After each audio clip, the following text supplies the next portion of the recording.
There we go. Can we?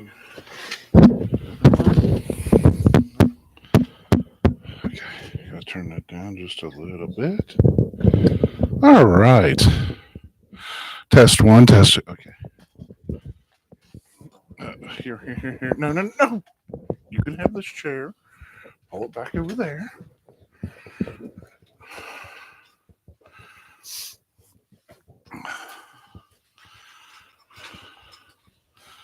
All right. Okay. Where's that? You can sit down. Okay. All right. I'll turn that down just a little. And let me check.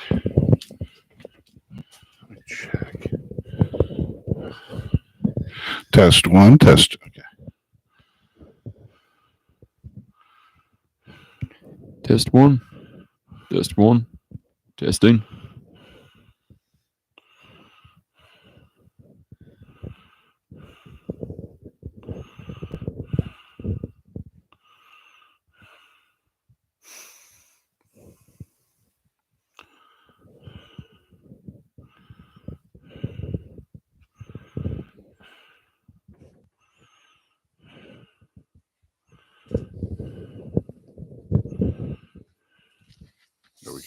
There we go. Let's.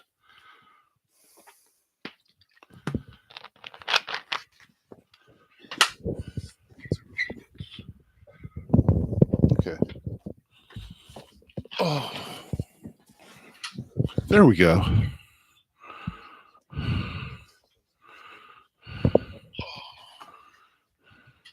There we go.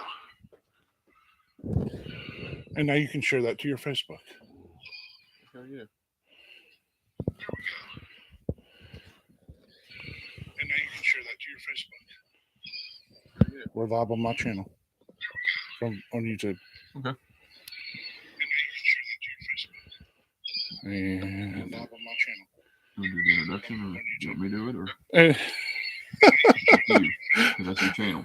It's my channel, but you're the All Out AEW expert, Austin, and this is your reviews because guess what?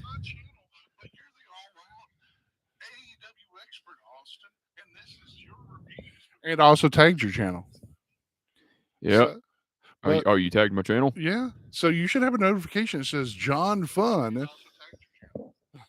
And yes, you're hearing that live audio, but I'm going to mute it here in a second. So you should have a notification. So people, if they actually show up and watch this, will be like, "You've got an echo." Damn. I mean, I thought. And keep your. And I know you're allowed to. Say anything you want on the internet, but try not to say anything too offensive to people, so because we want a lot of people to watch this. Okay, well, like I said, I should have talked in the microphone earlier, but you're okay. We weren't even live a moment ago. But okay, well, like I said, I should have talked in the microphone earlier. And this is being processed, so your voice doesn't sound as bad. This is an actual audio processor. Hell yeah. Yeah, I got me a slice of pizza to start this podcast. Hell yeah. Yeah, I got me a slice of pizza to start this Now go to your Facebook. Now go to your Facebook. Grab your phone. All right. We're live. And hey, welcome to the home studio. I'm as relaxed as can be. You can take all the screen time you want, Austin. It's not on my Facebook. It's on my Facebook. Ah, shit. Got to go to my Facebook. You got to share it from my Facebook because I just posted it. And you got to, and you also have to, once again, like I said, we want a lot of people to watch this, so try and watch the language. We can't just like Tony Khan. I see it. Yeah, Tony Khan did find Ace Steel for cussing on TV. But that was Warner Brothers Discovery's decision, not Tony Khan's. Okay, so now we've got that figured out. But we also, because this is YouTube, and this is the first time we've done this, we also want to follow the rules of YouTube. YouTube does let us say anything we want, but we don't want to be like super offensive. We don't want to be too far out there because there's a lot of people that may see this. You never know. This is the first time we've done this, and it's once again it's on my channel, and I'll have to download it for you. But you just like you were just listening a moment ago. This is live, direct to the internet. Direct to the internet. So, all right. So you've got everything written down. You've got notes. So you're technically the producer of this. I just happen to have the technology to hook it up. So if you want to grab your notebook and back up, that's why I told you to use the roller chair. You've got a little bit of room. You got slack. I don't think I need that notebook because I remember just about everything. If I need it, I'll look. Okay. All right. Well, then you started off. Well, where we got you got here about a little after 4. Yeah, a little after 4. We got some pizza, which Geno's. Geno's Pizza. They're not a sponsor, but we're going to plug them because they've got good pizza. Yeah, and drinking this 2-liter of Coca-Cola. Yeah, this 2-liter Coca-Cola. Yep. And and Coke's not a sponsor either, but we're plugging it. We're plugging it too since you've got Coke. All right, and people are logging on. I don't even know. AEW is probably going to watch this and be like, "Who are these two idiots?" Yeah, Tony Khan will probably be like, "Who are these damn idiots watching who are these damn idiots on there?" But okay, so all right, we got the pizza. Yep. And we tuned in about 5 minutes before the stream, and it said your stream will start. Yep. And so 0 hour started. You go from there, Austin. Tell me what you liked, what you didn't like, and I'll hopefully be able to chime in a little bit. So go. It's all you, man. Okay, so for the 0 hour, that started at 7 p.m. 7 p.m. Excuse me. But yeah, the 0 hour started at 7 p.m. And there were 4 matches on the show. There was Sammy Guevara and Ty Mello against Ortiz and Ruby Soho for the AAA, which is the Lucha Libre promotion in Mexico, the AAA mixed tag team titles. And phenomenal match. From start to finish. Great storytelling, everything. The ending to the match, Sammy Guevara and Ty Mello, they went over and retained the AAA mixed tag team titles because Ty Mello ended up getting the pin on Ruby Soho with the Ty KO. Well, Ruby Soho looked like she may have gotten injured in the match. Don't know, but it kind of looked like it because that Ty KO looked kind of brutal. But hopefully, if that's the case, I hope Ruby Soho is okay and has a speedy recovery. So, but also she, I don't know if she was selling the move or what was going on, but if she was selling the move, she done a damn good job. But if she's really injured, I hope she has a speedy recovery. But it made sense for Sammy and Ty to go over because, they're the champs, obviously, and I don't see AAA and AEW letting them drop it anytime soon. That was match 1. Hi, Wesley. Thanks for joining us in the chat. Yeah, and match 2, it was Hook against Angelo Parker for the FTW title. Great match. Great storytelling, everything.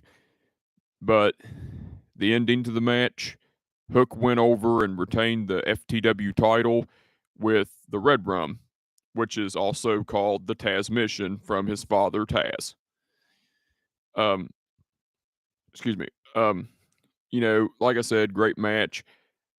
After the match was great too because Action Bronson, the composer for Hook's theme song, came into the ring and cleaned house and knocked the shit out of both Matt Menard and Angelo Parker, and it almost went into a brawl between the 4 men, but it didn't happen because Matt Menard and Angelo Parker, they went backstage, and Hook and Action Bronson stood tall. phenomenal. Match 3, it was Pac against Kip Sabian for the AEW All Atlantic title. That was awesome.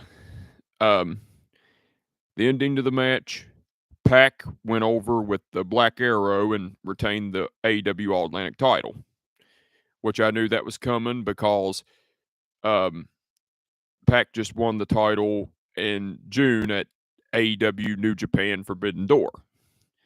And so far, Pac has been a great champion. And he's been defending in the United States, outside the United States. I like the concept of it. Well, and Kip Sabian, this is the first time he's competed in 500 plus days because he's been out with a shoulder injury, but now he's medically cleared. A lot of people think that he had ring rust. I don't think so. I think he still has it, in my honest opinion. And I'm liking what they're doing with him right now because with the whole box over his face and the box controlling him and everything, I love it. It's phenomenal. I like that he's stuck into the box too. It reminds me a little bit of like the Al Snowhead thing Yeah. back in the day, but it's a character that you have to kind of watch because it's just a little bit out there. Yeah. It'd be like me talking to my, hey, how you doing, Mr. Hand?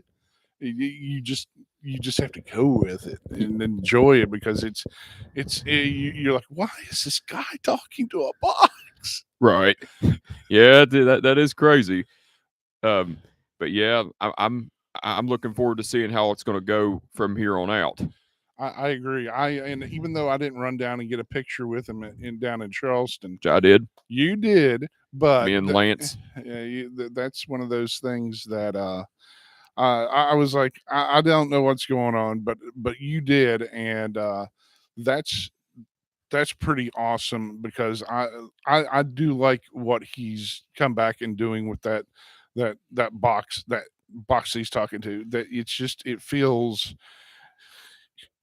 like it's something a story to watch and to see how, like you said, it develops. Yep. And now after the match, with between Pac and Kip Sabian for the AEW All Atlantic title, Tony Schiavone conducted an interview with Pac about his run with the AEW All Atlantic title, and then Orange Cassidy, freshly squeezed, came out, and a stare down between the two happened, and Pac didn't want to challenge him or anything, and Pac just walked off. Orange Cassidy stood there looking on. I like that. That was pretty cool too because that brings back to when AEW first started when they feuded. And this is for the people that hopefully find this, like Wesley. If you tune in and watch this, please like and share. It helps us get out there. This is the first time we've done this. This is just a new setup. I've had this audio equipment for a few years, but the YouTube studio hasn't been accessible to me until now. And so this is the first time Austin and I've done this. Austin usually does these reviews on his channel, but I said, look, I'm going to hook this up. We don't need a satellite truck to go live anymore. We have the power of the internet. Yep. So this is what I'm doing, and I'm going to try and not interrupt Austin too much other than when people come in and chat. And like I said, if you it helps it helps this channel. It'll help Austin's channel because I'm gonna make sure to get this video to him too. It helps us do this more, especially if you enjoy our commentary, our thoughts and opinions. We're pretty positive about wrestling. Yep. I myself don't have too many wild opinions, but like Austin said, like the Kip Sabian thing is something to me I find just amazing. Yep. And so, Austin, continue with your review and reactions. Okay. Okay. And then the main event for 0 Hour, it was Eddie Kingston against Tomohiro Ishii from New Japan Pro Wrestling. I tell you, brutal match. They had a lot of New Japan shit in the match. Strong style, shooting on each other. It was amazing. But Eddie Kingston came out. Eddie Kingston came out as the victor with the Northern Lights bomb, and like I said, they told a great story. Eddie Kingston and Tomohiro Ishii, and in the New Japan style to that match, it was phenomenal. I really enjoyed that, and I think a toss up between Pac and Kip Sabian for the AEW All Atlantic title, and then Eddie Kingston and Tomohiro Ishii. Between those two, one of those matches were match of the night for the 0 Hour. I will say that. But I mean, the AAA mixed tag team title match and the FTW title match, those were great matches too. But the AEW All Atlantic title match and the Kingston Ishii match, one of those two, but a toss up between them two was match of the night for 0 Hour. I especially like Ishii because I've watched him from New Japan, and man, let me put it to you this way. I don't think I would ever want to run into him in a ring or an alley or Shit, no. He'd end up kicking both our asses. Yeah, that's why. I mean, what is his nickname? The Bulldog, the Stone Pit Bull, the Stone Pit man. And then those two slapping each other. I mean, oh my god, that slap fest went on for a good minute, and the fans just started going nuts. Oh yeah, I was like, well, this reminds me of stuff in Japan, because whenever I was able to watch New Japan on Access and now through Roku, I was just like, Ishii's one of those people, especially when he was the never openweight champion. Right. I didn't think he'd ever get beat, man. Yeah. He those Japanese guys don't mess around. No, and they don't. And they it's kind of like what Sting has done and come back and come when he came to AEW after his run with WWE. He's in his 60s and doing stuff that most 60-year-olds cannot do in a ring. Right. I mean, some of it's limited, but it's Sting. I'm glad Sting is able to continue being passionate about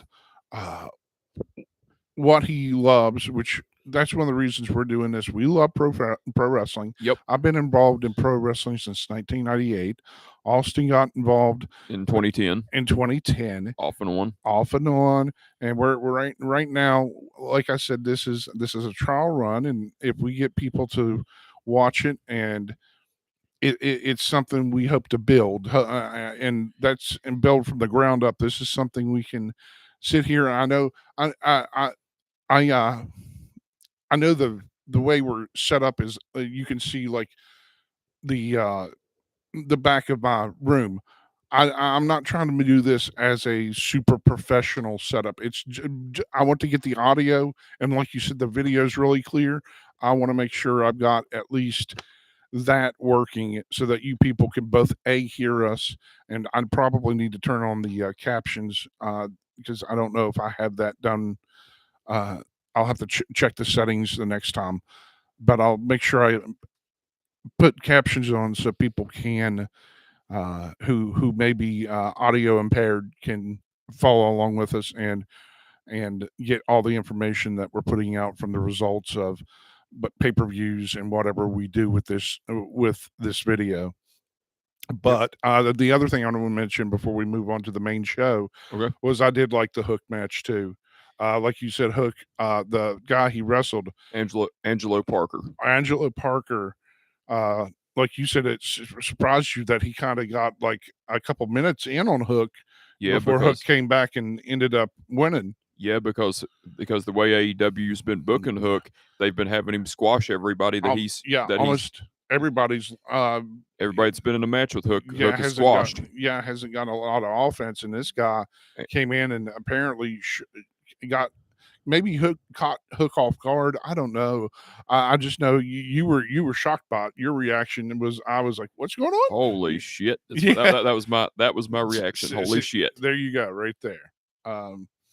But yeah, those two matches, like you said, are very close to what was the 0 hour match of the night. So, but now to get to the main card, All Out, AEW All Out 2022. What did we kick off with, Austin? We kicked off with the casino ladder match, and it was to determine the number one contender for the AEW title. The contestants in the match were Claudio Castagnoli, Ray Phoenix, Pena El Cerro Miedo, Andrade El Idolo, Dante Martin, Wheeler Yuta, Roosh, and the Joker. Well, the match was awesome. I mean, they all had great spots in it. They all told a great story in it. Claudio looked pretty badass in it. I mean, just about everybody in the match. Ray Phoenix, Pena Cerro Miedo, Andrade El Idolo, Roosh, Dante Martin, and Wheeler Yuta. They all were impressive in that match. And now the ending to the match. The Joker went over. But the ending was a little confusing, but it was awesome to say the least. It left me, but it also left me confused because the ending to the match, there were a bunch of masked men who were like the aces and eights of from Impact Wrestling years ago, and they all come out in masks. One of them climbed the ladder, retrieved the poker chip, and next thing you know, the guy that in the mask that climbed the ladder, retrieved the poker chip, and everything, was revealed to be Stokely Hathaway, and the other masked men were revealed to be Lee Moriarty, All Ego Ethan Page, the Gun Club, which are Colton Gunn and Austin Gunn, and W. Morrissey. And the next thing you know, time went out. The actual Joker came out. Stokely Hathaway gave the chip to the actual Joker, and they all went backstage and everything. But we did not know who that was. But the match, like I said, it was awesome, but it was also confusing at the same time.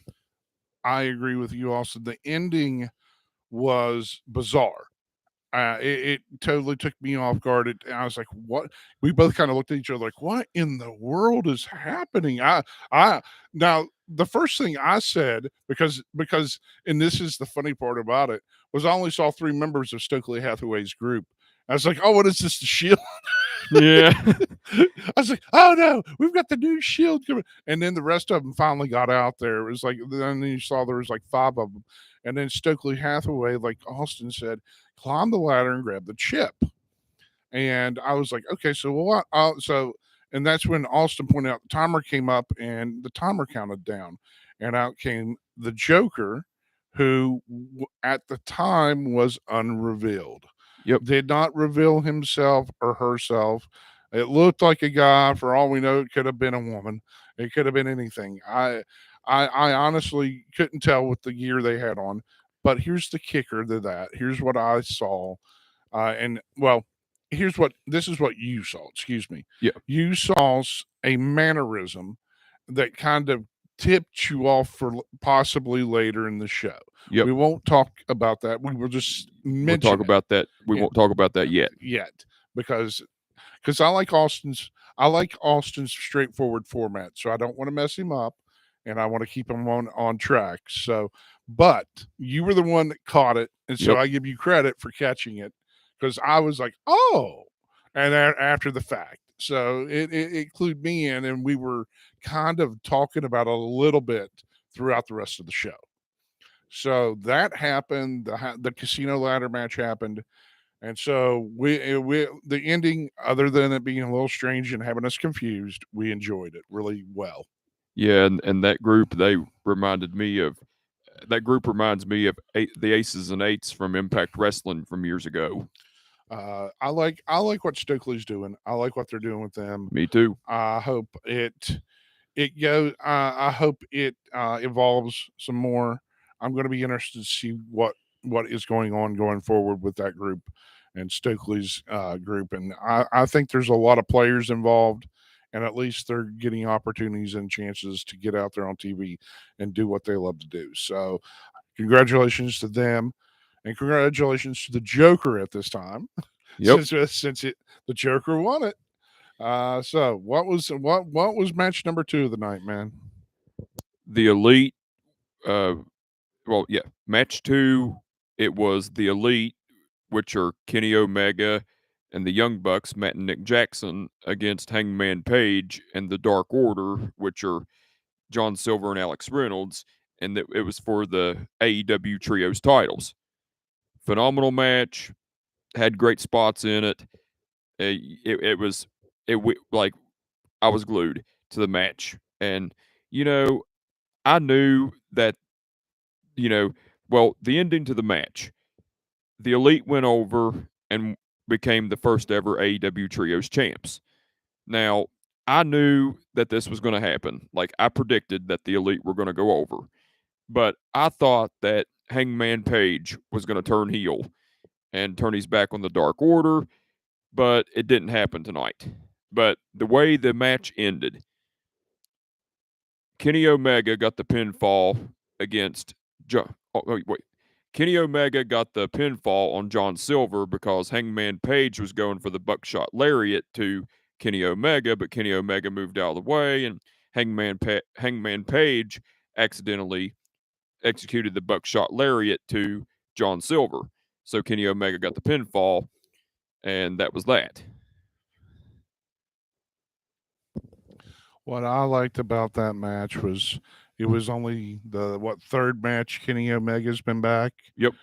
And the Bucks and Kenny have so much chemistry. Yes, they Watching do. all the B triggers and the super kicks, and I know some people get aggravated about the super kick party and all that stuff. Yeah. I don't mind it as long as they're in there, putting on a show, and making some memories and moments, and making people cheer along or boo them, which it doesn't matter. The match was solid. There was a lot of good spots. That's one of the matches. I don't know if I would put it match of the night. Nope. I don't think they stole the show, but it's definitely a match to. If it pops up, they put it on YouTube, or you wait to see it. Maybe check out at least that match, because there was a lot of good stuff. Yep. In the trios finals and championship match. Yep. All right, Austin. On to match number 3. Okay, match 3. It was Jade Cargill against Athena for the TBS Women's title. The match was okay. I mean, I liked it. I did, but I wouldn't consider it a favorite because, yeah, both women, Jade Cargill and Athena, like I said, they put on a good match, but it wasn't like a top 5. But, they told a great story because it was pretty much based on two women who literally hate each other's guts. And that, like I said, they put on a clinic, but the interference from the baddies, which are Kiera Hogan and Layla Gray, I'd figured that was going to happen, but they played it off good with Athena taking out Layla Gray and then attempting to take out Kiera Hogan, but failing. But the ending to the match, Jade Cargill went over and retained the TBS Women's title with the Jaded. Now, I predicted that not Jade Cargill, Athena was going to go over and win the TBS Women's title. But I'll admit it, I was wrong. Jade Cargill ended up going over, and Jade Cargill, she's kind of like the Goldberg and China of AEW. With her being undefeated and the way she wrestles and all this, all that nonsense. But honestly, I think the reason why AEW chose Jade Cargill to go over Athena and retain the TBS Women's title is because I think Tony Khan is planning for Chris Statlander to return from injury, when she returns from injury, to be the one to end Jade Cargill's undefeated streak and become the TBS Women's Champ. So again, like I said, good match. Not my top 5, but it really it delivered, and Jade Cargill went over and retained the TBS Women's title. So that's that. What I liked about that match was it was kind of big shot after big shot by both of the women. Yep. And I really enjoyed something you caught, Jade Cargill's cosplay of She-Hulk. Yep. She was wearing, I was like, I'm a big She-Hulk fan, so Jade Cargill just won some major points with me to do that. Jade Cargill won you over.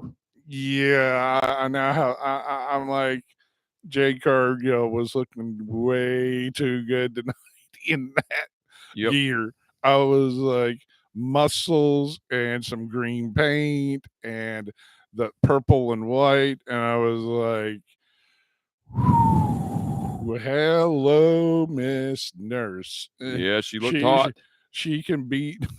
She can come beat me up anytime, Jade Cargill. But okay, past that, the match was very well thought out. I liked that Athena hit her swan dive cutter early on, and that's some of the stuff that I really liked about this show, which we'll get into in the other matches. Some of the matches have some major near falls that just kept you on the edge of your seat. Yep. I mean, there were times as Austin, I'd be like, whoa, what? Oh, it wasn't the end of the match.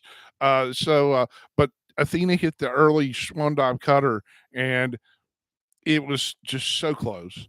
Then they had a very, very, like I said, it was big back and forth exchanges for about pretty much the whole duration of their match. So yeah, if once again, yes, and also you caught on to something that you said you didn't know if it was Athena or if it was Kiera Hogan that was saying kick out, kick out.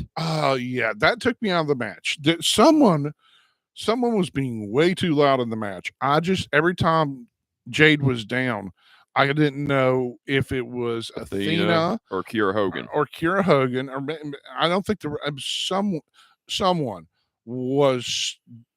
Every time Jade was down, I could hear kick out, kick out, kick out. I'm like, my suspension of disbelief just totally it towards the end of the match it was okay, but early in the match when they were doing the near falls, you could hear it audibly, and I don't even have a really good speaker. You can ask Austin. My setup at my house is not like a super movie theater setup like a lot of homes have anymore. Right. I've got a decent speaker, a decent TV, and most of the time I don't hear any of that stuff.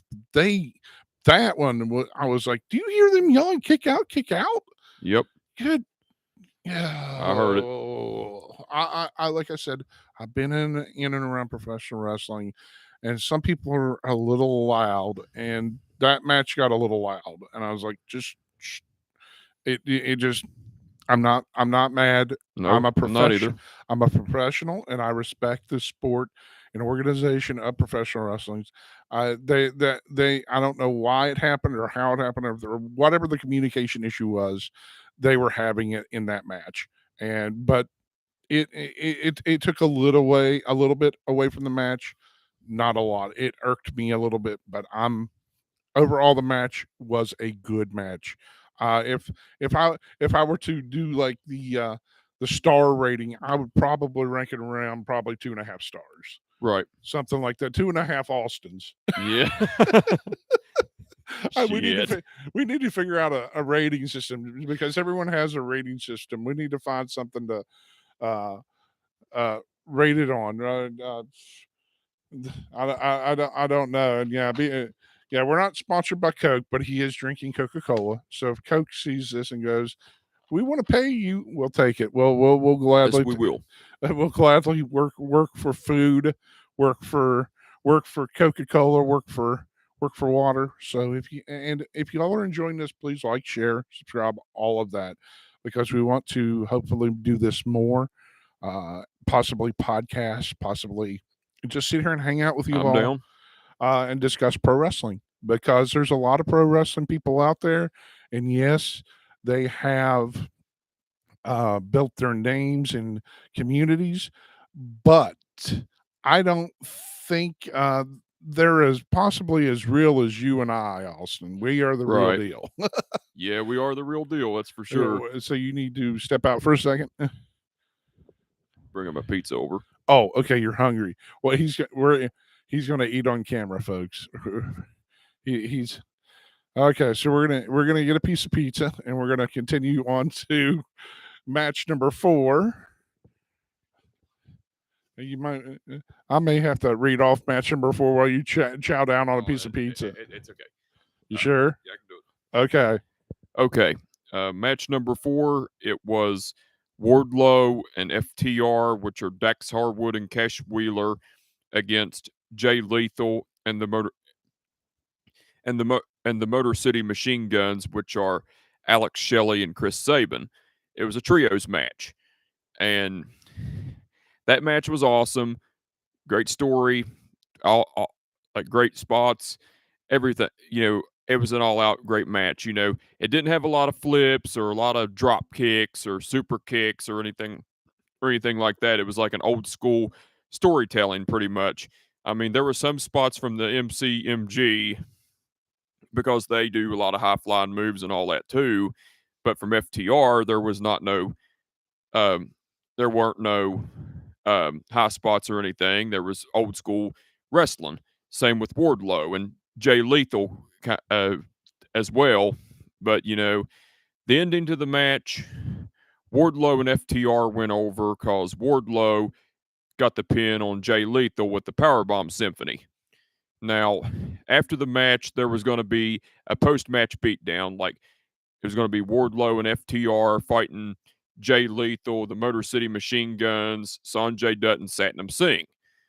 Well, Samoa Joe ended up returning and came out and helped. Well, Samoa Joe came out and attacked Satnam Singh with the Ring of Honor television title and laid him out, and then threw Sanjay Dutt back in the ring, and Wardlow, FTR, and Samoa Joe ended up cornering Sanjay Dutt. And then the highlight to this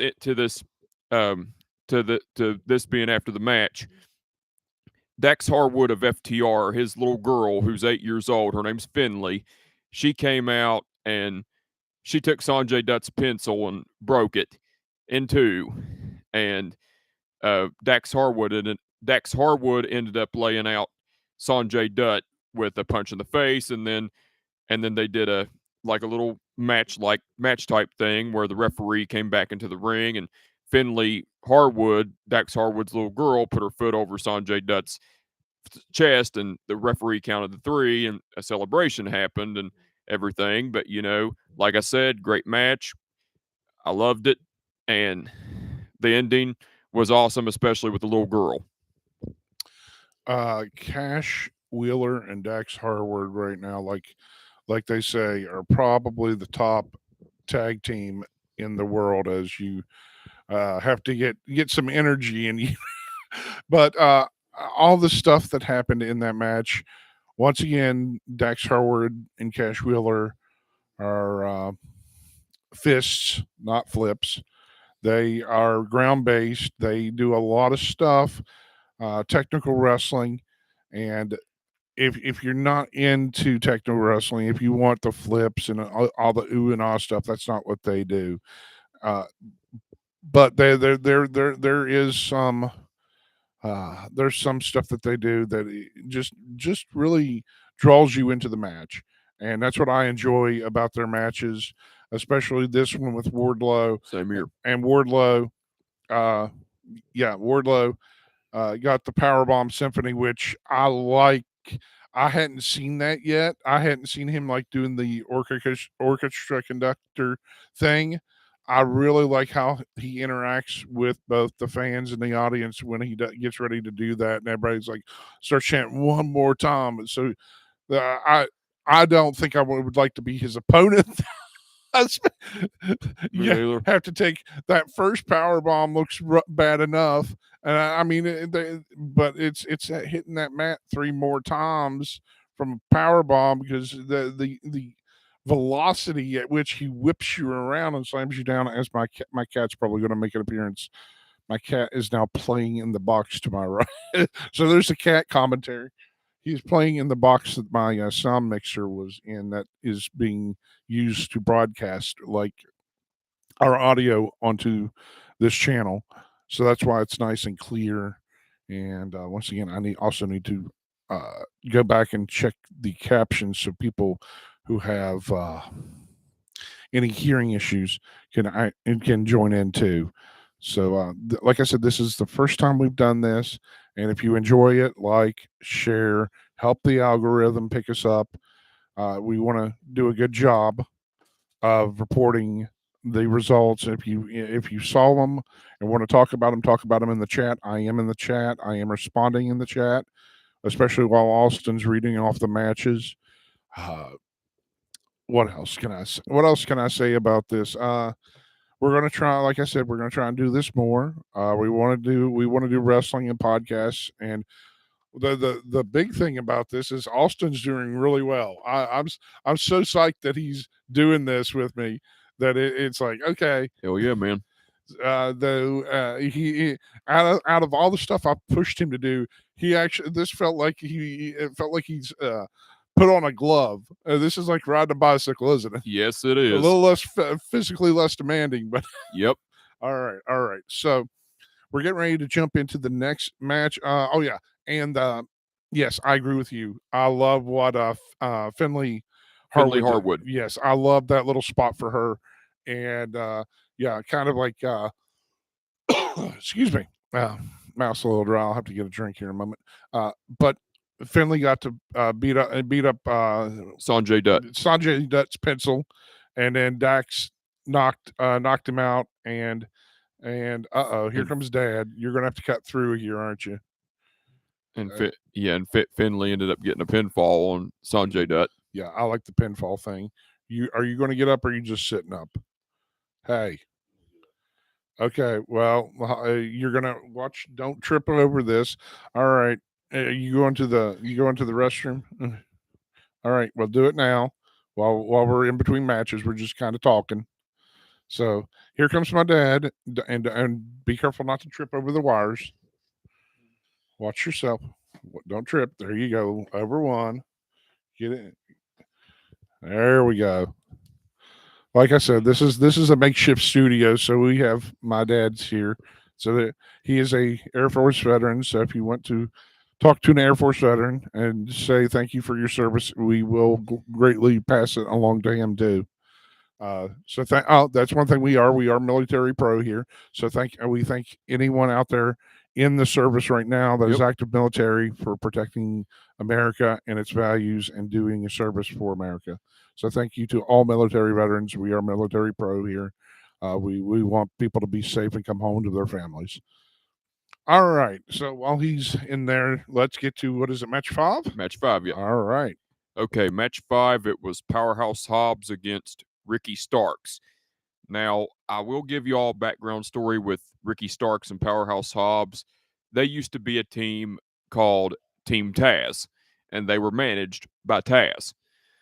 They were a phenomenal tag team, but, Tony Khan decided to go with the plan of breaking up Team Taz, and Powerhouse Hobbs turned on Ricky Starks, and then Ricky Starks wanted a match, and that's how it led up to this. Well, the match between Powerhouse Hobbs and Ricky Starks, it was a great match. They both put on a clinic, but the crowd was not interested, and that was kind of like the downfall of the match.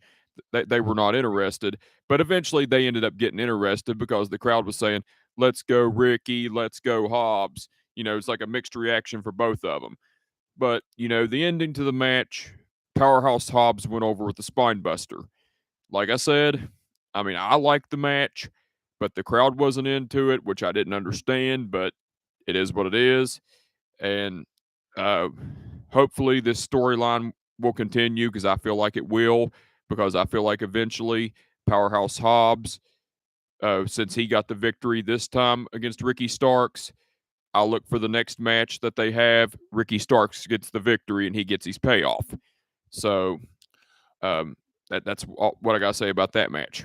The thing that's I agree with you for whatever reason, especially at the beginning of the match. The crowd. I don't know if they're ready to cheer Ricky yet. I think they kind of This is where he's been a heel for so long. Yeah, I feel like I get it. I understand why it's happening. I understand the story, but it just feels like it's too soon or something. It feels forced, like not organic, and people are like, but during the match, as Dad comes through, watch your step, don't fall over. We don't want to put it. We don't. We now that would get 1 million views. You falling flat on your face. Oh God. Thump. Thump. Someone, my dad falling flat on his face, as long as he didn't get hurt, would probably get 1 million views, and you would have to clip it and make it a GIF and be like, 78-year-old man, 8-year-old man falls flat on his face during live show. It would make news, but we don't want that to happen to him. No, we don't, because he's tough and he's old, but we don't want him to get hurt. 78 years old, but still going great, going strong. All right, now what I was trying to finish up with that match was between Hobbs and Starks. The Spine Buster. That one I didn't. I knew he did a Spine Buster, but I didn't know that was going to be the end of the match. And once again, there, it just. Like you said, in the middle of the match, the crowd kind of got into it. Like you said, a mixed reaction. Yeah, but to me, I think the main issue is they're just. I think they're going to have to work on Ricky a little bit because he's tweak something. I think he's an entertaining guy. He is. I think he has all the qualities to be the pushed wrestling up, ability, push up the mic card, skills, the mic skills. But there's something missing. Yeah, I'm not going to say the it factor. Tony Khan. Just like something. Yeah, just like you said, Tony Khan needs to work with Ricky Starks a little more. Yeah, something is I'm not sure. Maybe after he gets out of this program with Hobbs, something else will develop that it will catch him on fire and maybe be a bigger star for AEW. But overall, the match, once again, I think it was like maybe a 2-star match. Yeah, it was there, and it was at least decent. So, nothing to quote write home about, nothing to email or call Mom, this was the greatest match. Yeah, it was there. It was entertaining and right. Good. Okay. Match. Yeah. Match number 6. It was Swerve in Our Glory, which are Keith Lee and Swerve Strickland versus Match 6, it was Swerve in Our Glory, which are Keith Lee and Swerve Strickland against The Acclaimed, which are Max Caster and Anthony Bowens, and it was for the AEW Tag Team titles. I gotta say, it was a phenomenal match. Start to finish, I enjoyed it. Great spots, great storytelling, everything. Now, the ending to the match, Swerve in Our Glory went over and retained the AEW Tag Team titles because Keith Lee got the pin on Anthony Bowens with a Swerve Stomp, sit-out powerbomb combination from Swerve Strickland and Keith Lee. Well, the ending to the match, Swerve in Our Glory, The Acclaimed, and Billy Gunn all had a stare down, and done the scissor me daddy ass thing. But yeah, scissor me daddy ass. But anyway, the match, like I said, it was awesome.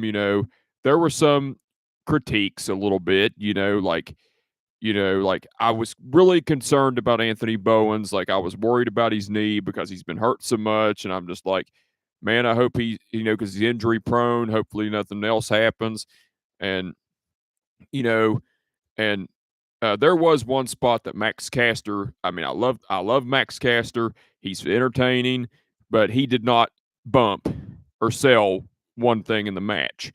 And you know, um, but overall, Max Caster, he rapped on Keith Lee and Swerve Strickland before the match, and and his rap skills are phenomenal. And then Anthony Bowen said his signature line, "Chicago, the Acclaimed have arrived," which Anthony Bowens does great on that too. And honestly, I think Billy Gunn being the manager of the Acclaimed is awesome. And because where Billy Gunn broke away from his sons Colton and Austin Gunn and is now with the Acclaimed, I think that's great in my opinion. Um, but Swerve and Our Glory, they're a great tag team and they deserve the belts. And and like I said, phenomenal match, and I was impressed, and that's what I got to say. All right, Austin, great analysis. And here's what I've got from this match. Chicago wanted the Acclaimed to win. Yep.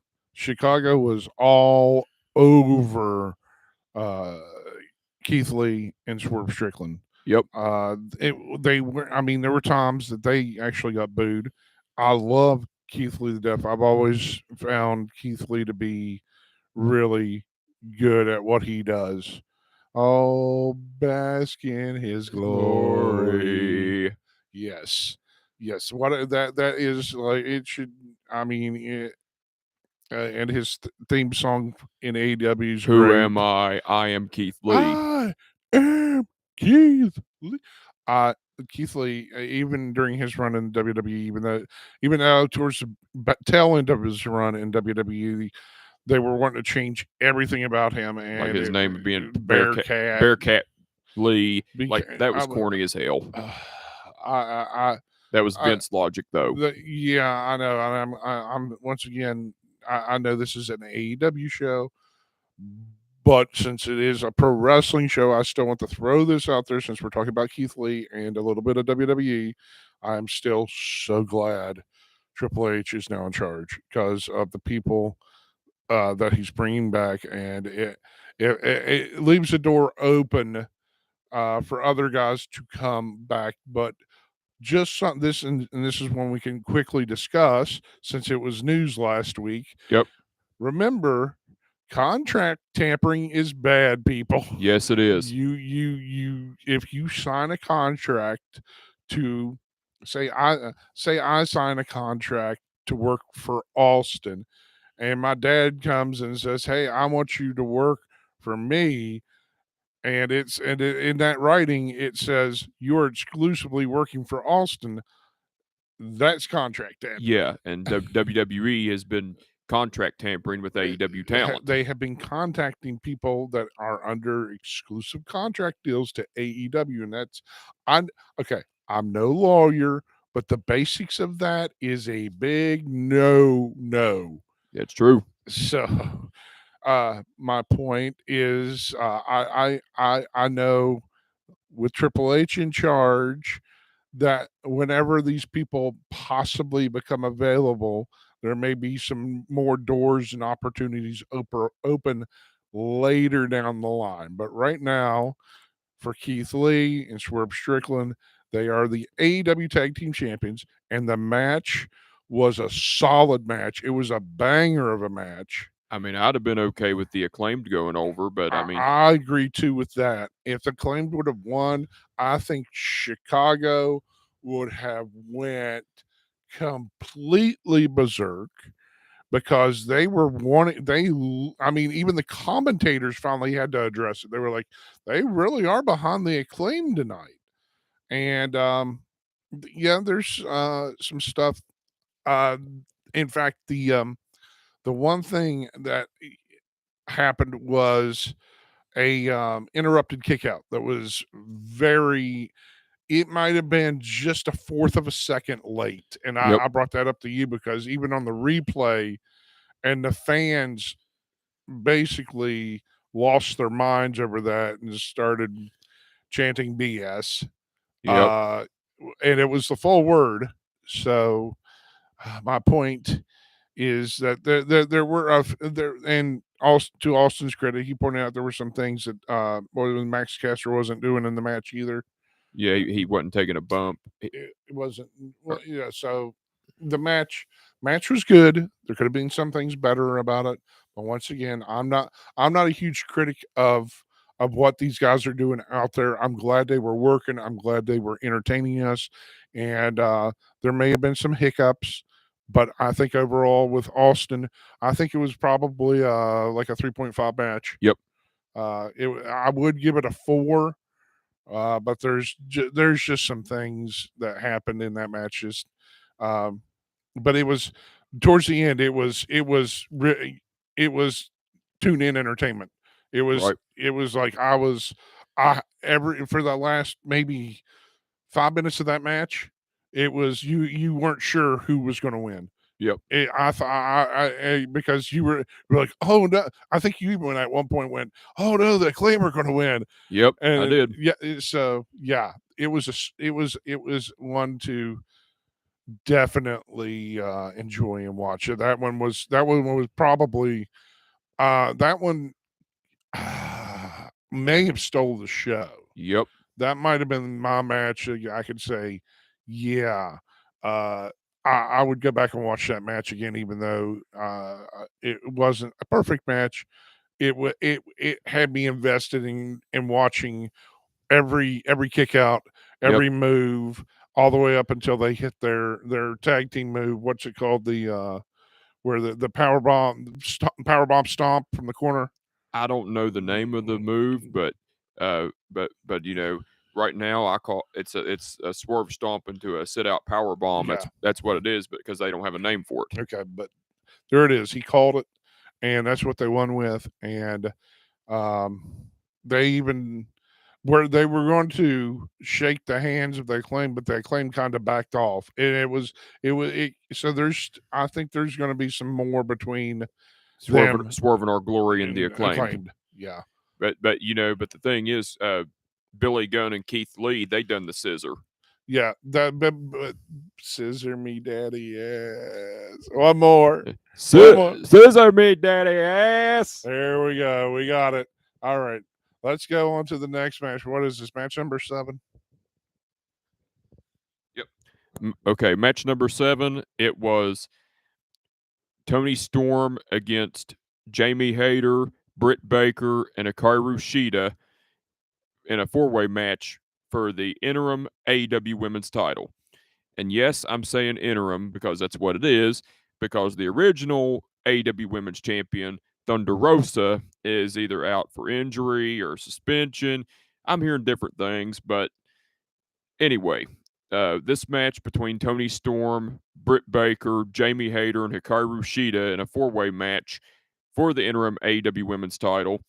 Phenomenal match. Like, yeah, AEW, they get criticism for their women's division, but honestly, it was lackluster there at first. But you know, their women's division is improving, I think, and that's a good thing, really. But you know, but anyway, with the ending to the match, Tony Storm went over and won and became. Wait, excuse me. The ending to the match, Tony Storm went over and became the interim AEW Women's Champ, because Tony Storm got the pin on Jamie Hayter with the Pendulum DDT. Now, like I said, the women's division, AEW's women's division, it was pretty lackluster there at first.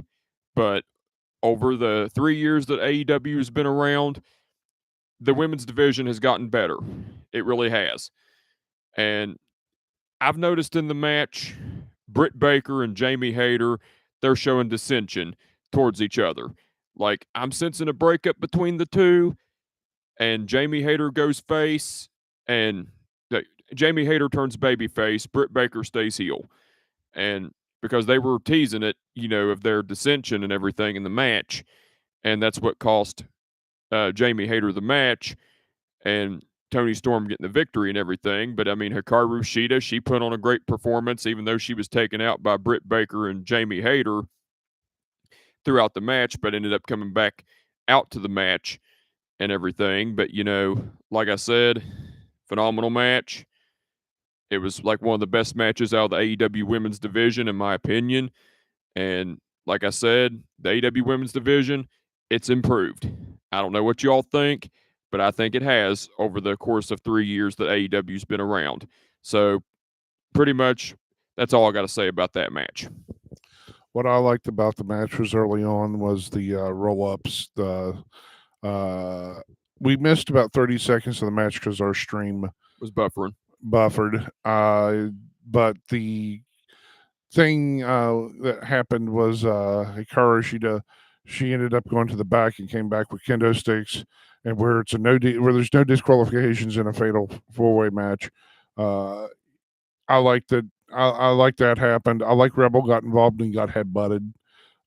Little things little details that make the match just fun. Yeah, Tony Storm and Hikaru Shida attacked Rebel with a double headbutt to the tits. Yeah, she got knocked out. I'd say it's a 3.0 match, and it was solid. And Tony Storm as the interim AEW champion, women's champion. That was the right call. I believe that's the right call, and I can also agree with you. I see, and the crowd. The crowd was behind Jamie Hayter. Yep. So that's coming.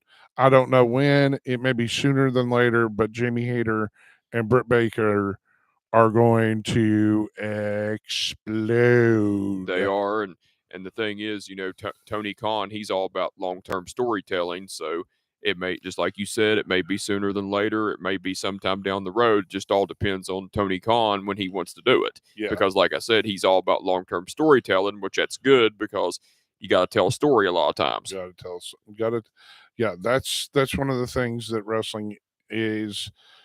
It is about stories, and that's one of the things I've always enjoyed. It's even just the basic dynamic of quote good versus evil, heel versus babyface. Whatever you're doing with professional wrestling, just remember that the you're playing. A lot of the best professional wrestlers are characters. The Rock, Stone Cold Steve Austin, Kenny Omega, the Young Bucks, Chris Jericho, and just Mick Foley, Mankind, Legends, The Undertaker. A lot of the thing is, especially like with The Rock, he was like he said, this is me, except it's turned up 100%. It's a so I understand character. I used to be a mascot. I understand what it is to portray a character. I understand how to project myself. And if someone said, "Hey, we need you to do this," and I would have to think about it and go, "Yeah, my character would do that," or "No, my character wouldn't do that." The creative to me, the creative process is always a very I'm open ended to, so creative to me is a very open process. I think there's a lot of stories out there that are developing out there, not just in AEW but WWE, MLW, the stuff with Tony's doing inside of AEW with ROH, just like with the match that's coming up this Wednesday. We'll talk about it here later because we're not to the match, but we'll talk about the stuff that's coming up on Dynamite towards the end of this. But Yep. I liked that 4-way, and I think we're now up to match 8 on the card. Yep. Okay. Go.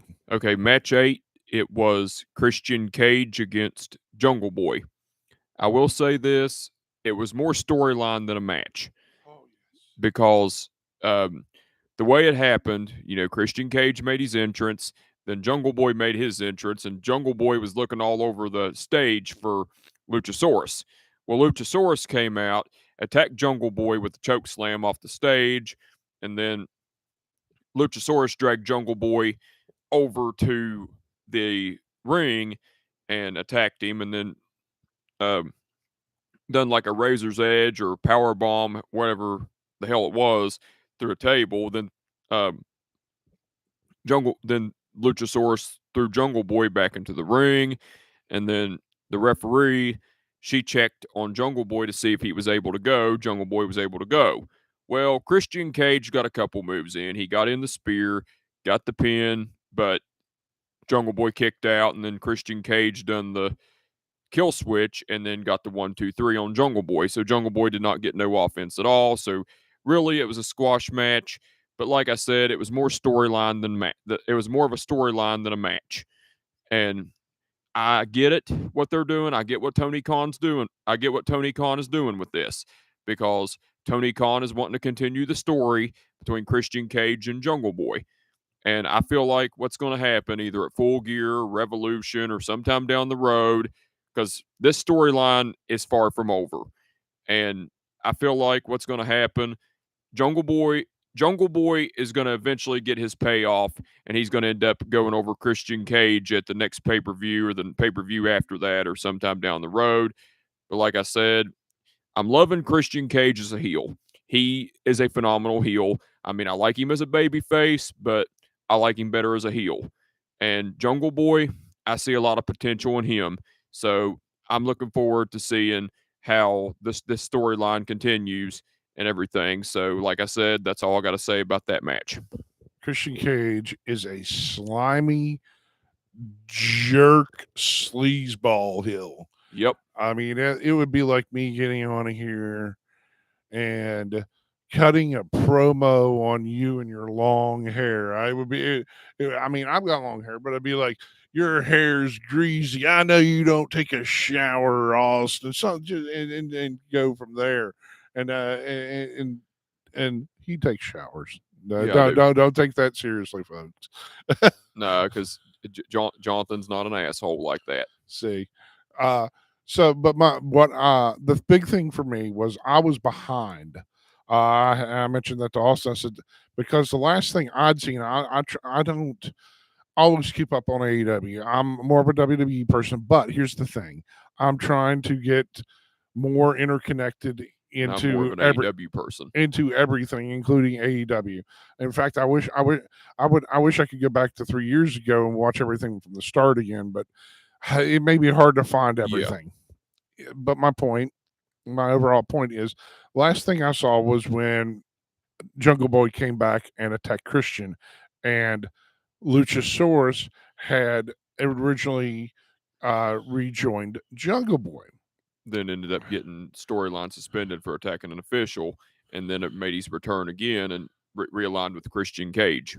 So right out of the gate, like Austin said, Jungle Boy was attacked. He did not get out of the blocks because Luchasaurus threw him off the stage, then threw him through a table, and I mean, Aubrey Edwards, who was the referee for the match, Yep. was there right over top of him and said, "Look, you do not have to start this match." And he's he's the underdog, even though he just got beaten up and was not ready to compete. He's like, "No, I'm still going to compete. No, I'm still going to." Every time she asked, he said, "No, I'm ready to go. I'm ready to go." And then Christian hit the spear and kill switch, 2 moves. Like he said, it was a more of a story match to continue what's building between those two. And Christian is you love to hate him. He's one of those people you have. Yep. He has been, and he got also I'd forgotten he also got slapped by Jungle Boy's mother. That was hilarious. That was that added so much. That added so much. The sheer fact he came down, looked at her, and she just hauled off on him, and he sold it, and he reacted just momentarily. He was like, "Oh, that's how it's going to be," and he had this smirk on it.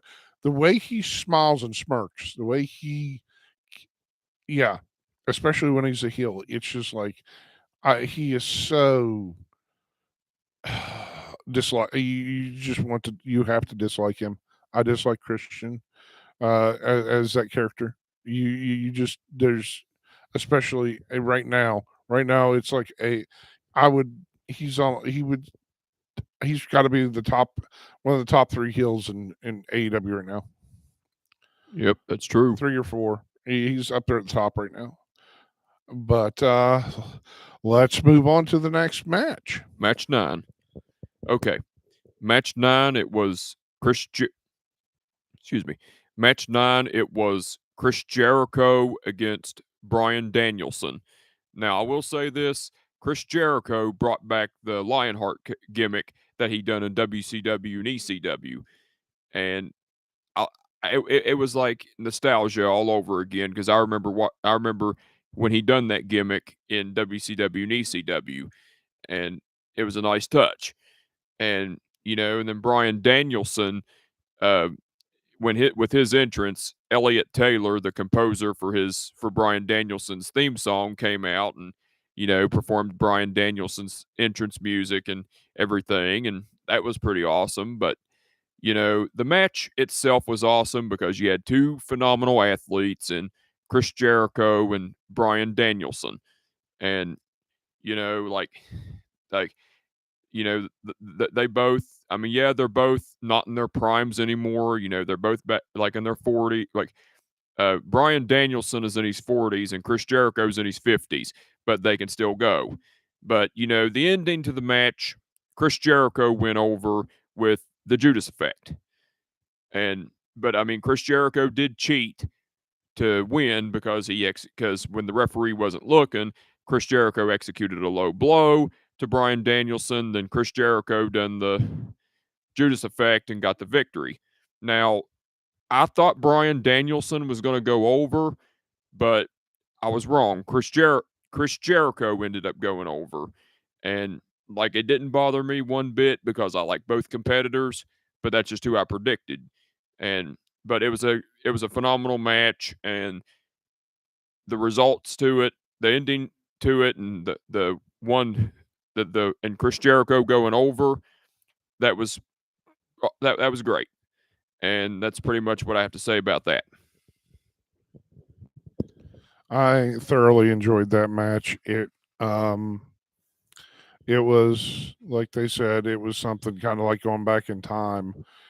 Uh because Chris Jericho doing the Lionheart gimmick is amazing, and the American Dragon, Bryan Danielson, they're both top competitors, and yeah, they're a little older, and but they put on such a technical match. In fact, what was it? The uh, didn't was it Jericho that tried to do like the Go-Go Plata choke, or was it Dan? And It was Bryan Danielson. okay, so that's one of the things I was talking about on my blog, because I've already posted the results at jonathanmiller.live. So you can find this video and results on my blog. But I said they had mat wrestling, they had reversal after reversal. There was a tombstone, just a lot of good, solid, fundamental professional wrestling. And you can't ask for much more. I honestly, either one of them, It could have went either way. it could have went either way. But I'm okay with Jericho getting a win here. In fact, the way he did it, it was a low blow and then the Judas Effect, and it was he did it so smoothly. He did it fast and smooth, which was like, oh, you dirty. It was dirty cheap heel stuff, but it was so fast and so smooth. I was like, okay, sure, Chris Jericho wins. Okay, I'm I'm not upset by it. I enjoyed it. I think that match was right around the 4-star mark, the 4.0 match. Yep. All right. Okay. So we're up to what We're up to match 10. Is the match 10 is, what is it? Sting? Yeah. Yes. House of Black. Yeah. Match 10, it was Sting, Miro, and Darby Allin against the House of Black, which are Malachi Black, Brody King, and Buddy Matthews. I will say the match was awesome. Yes, there was some dissension between Darby Allin and Miro, but overall the match was awesome. You know, they still worked awesome together, and Sting in the mix was awesome too. And you know, that spot that Sting uh, done to Malachi Black, you know, spraying blowing the mist in his face. That was a great spot. Like they had great spots. It great match, everything, you know. But the ending to the match, um, Sting, Miro, and Darby Allin went over because Darby Allin got the pin on Malachi Black with the Last Supper. And how that ended, how that happened, Sting blew the mist in Malachi Black's face, and then Darby Allin executed the Last Supper to Malachi Black and got the pin. And you know, but you know, after the match, as Sting and Darby Allin were celebrating, Miro was on stage looking on. So that tells me right there that you know the dissension is going to continue. And you know, I predicted the House of Black to go over, but I was fooled yet again. But I honestly think that Miro is going to end up joining the House of Black sometime in the near future. But I don't know. You know, because AEW always has their way of fooling us because they can be very unpredictable, which I like. But, you know, that's my analysis on that.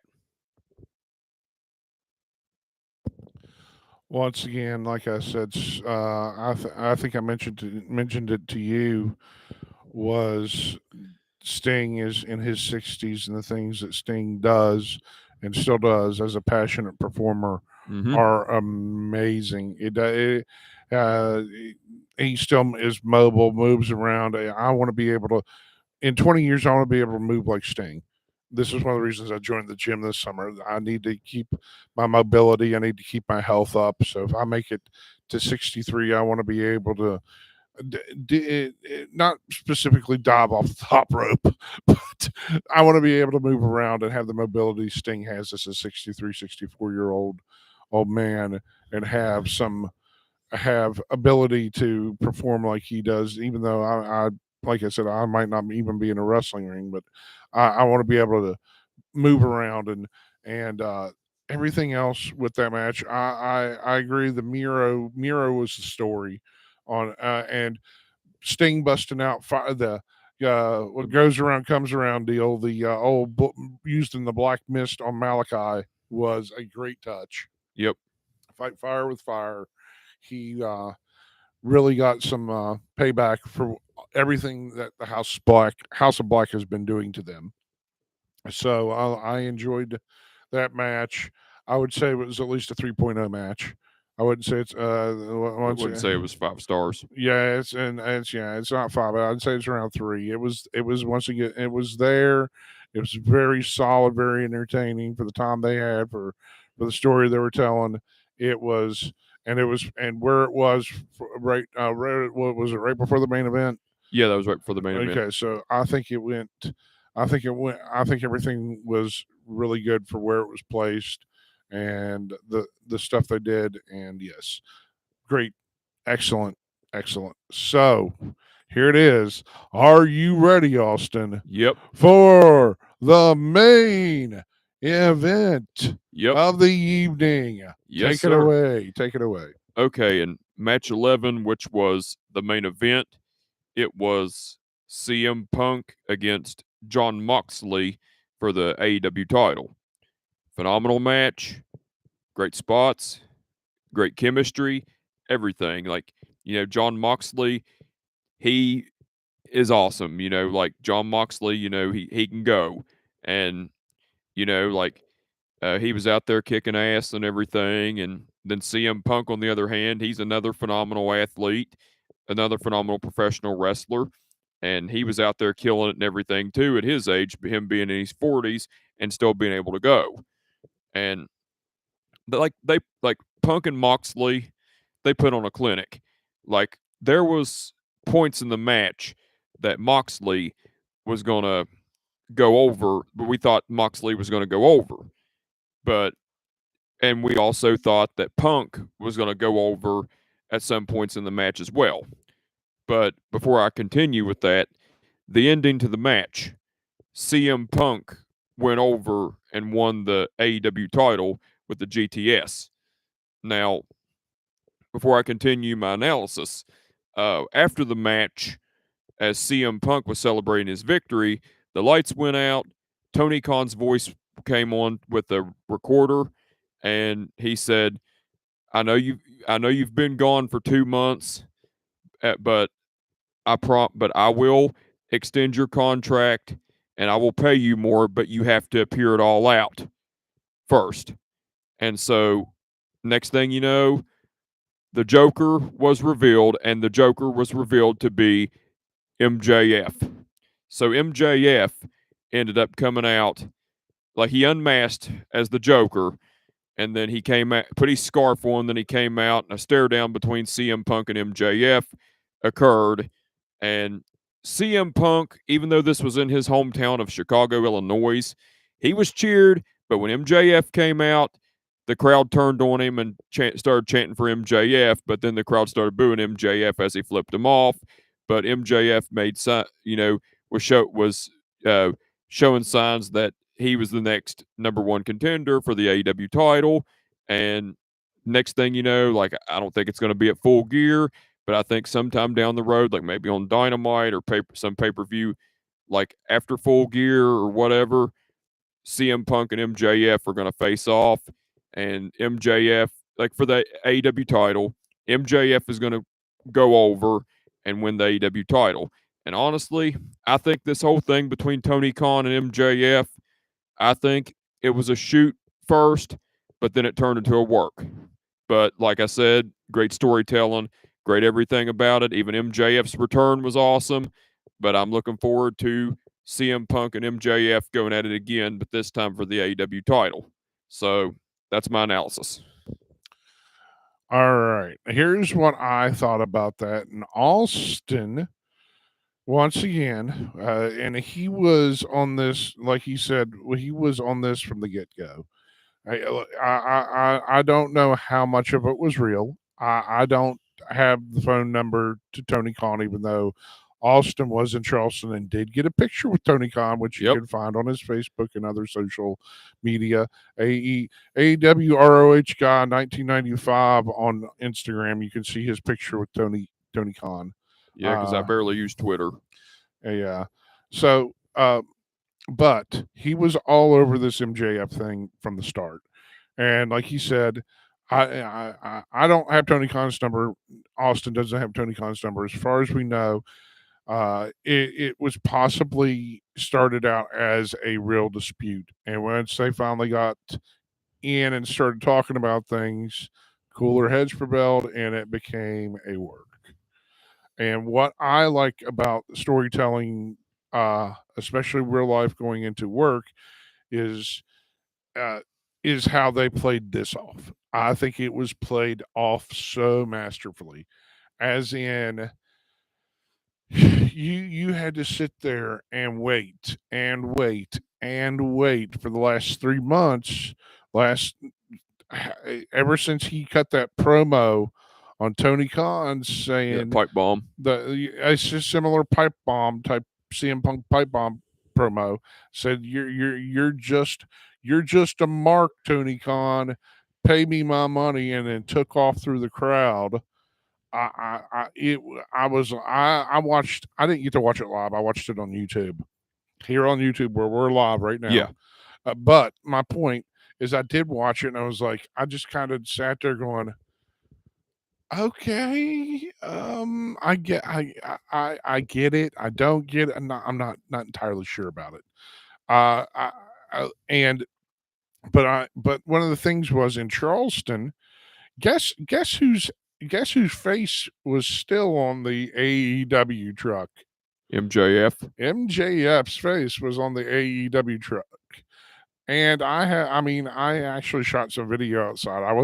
The security guard said, as long as you're on the sidewalk, you can shoot video, but do not shoot video towards any of the doors. So I said, I'm just going to shoot in front of the truck. They said, fine.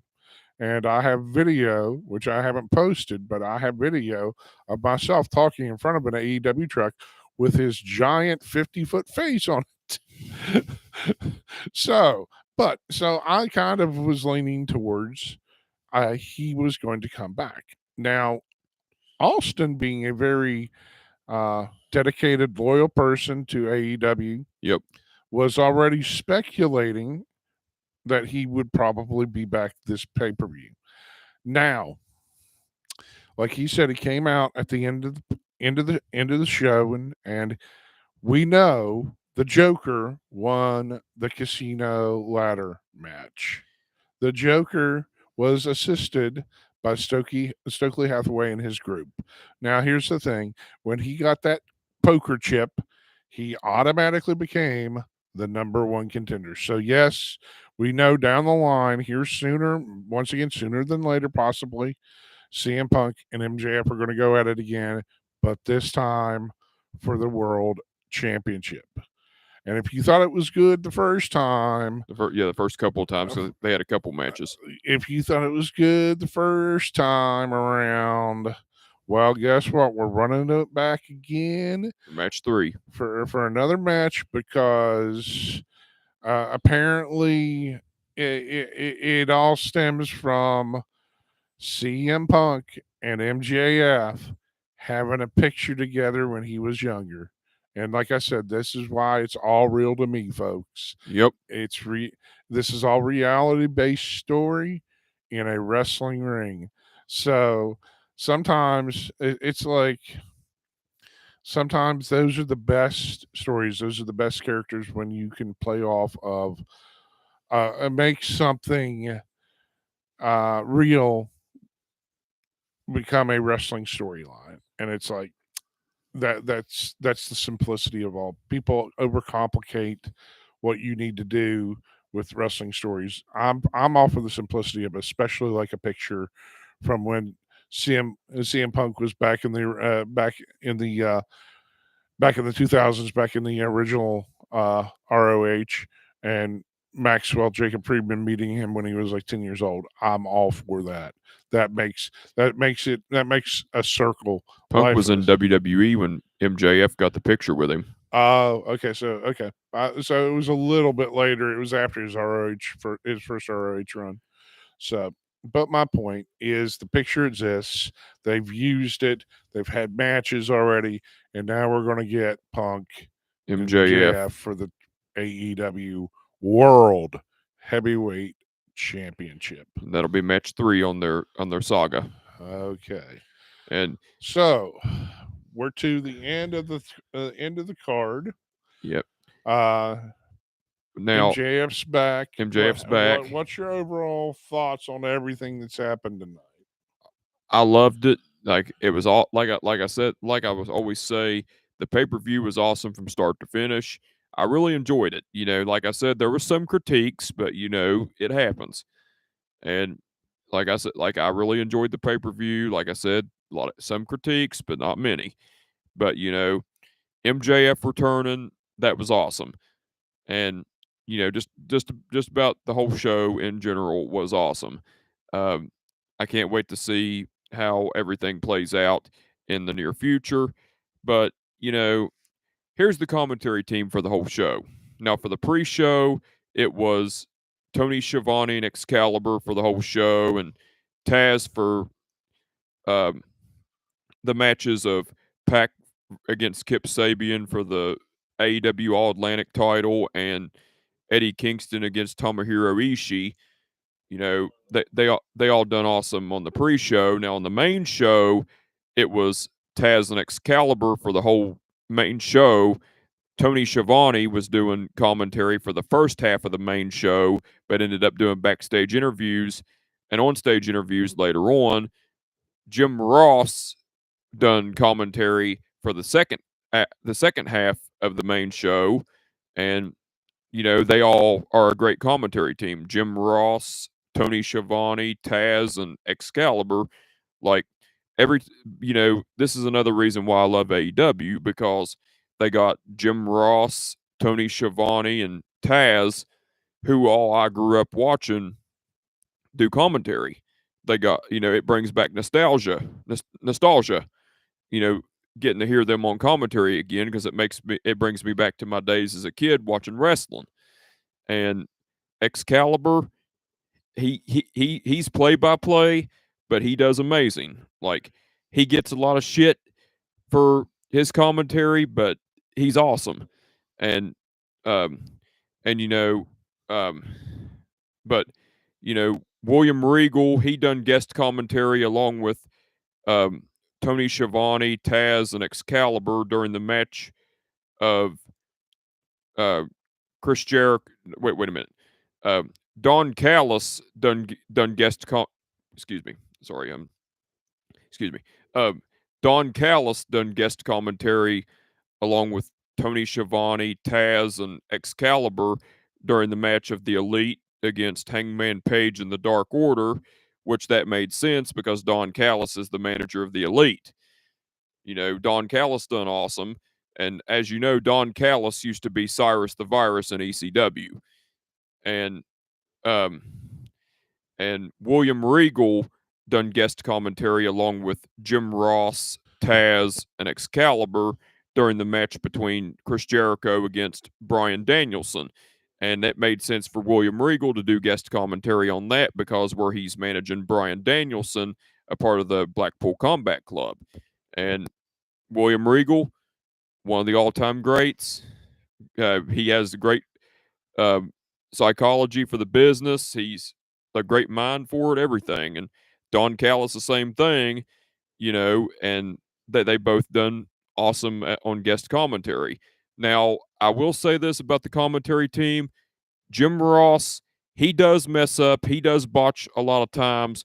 But the internet the IWC, I'll never understand. They give him so much hell for messing up. But they don't realize JR is 70 years old. He's not getting any younger. And of course, he's going to mess up sometimes.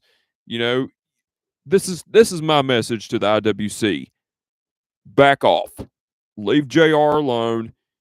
The man is still entertaining us. He is doing this for us. He's doing what he loves. So please leave the man alone. Let him enjoy doing what he's doing. Now, I will say this: Tony Schiavone, he botched a few times. He botched Taz's name 3 times, and Tony Schiavone called Taz Excalibur 3 times, and Taz finally got irritated and said, "It's Taz." He said, "It's Taz." That's the 3rd time, Schiavone. Yeah, Taz said, "It's Taz." That's the 3rd time tonight, Schiavone. And like I had to laugh. Like, I laughed my ass off.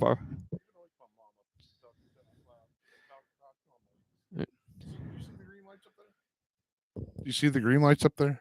Yeah. It means you can be heard. So don't get too much louder. You'll wake up everyone in this house. It's 2 a.m. Well, like I said, I sat there and I laughed my ass off the whole time when, over that. And, I know the IWC, they're not going to shit on Tony Schiavone like they do Jim Ross, which I think that's bullshit. But, just like I said about JR, Tony Schiavone, he's going to mess up sometimes. Taz is going to mess up sometimes. Excalibur's going to mess up sometimes. And Tay Mello, messed up in and broke Ruby Soho's nose. Apparently, our chat, which is popping up over there, you don't see it, but I've got it on my phone. It's been reported from Desiree. Thanks for the info. Not going to talk about Ruby breaking her nose. Yeah, that one we I think we covered that. Yes, we covered that, Desiree. But I wanted to quickly address that since she brought it back up. That I was worried about it too because as soon as she went down and got covered, she was still holding her face. So if that happened, and I don't think Tay Mello meant to do it, but she apparently made some, I guess, contact and ended up breaking her nose. So yep. We will double check on that. Oh, that's okay too.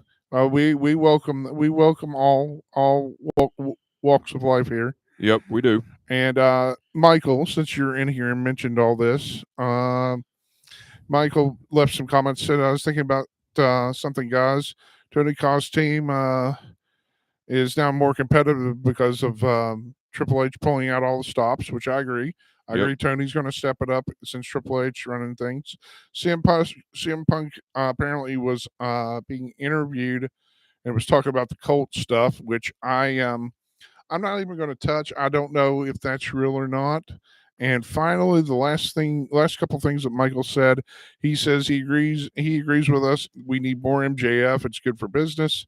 And let's see.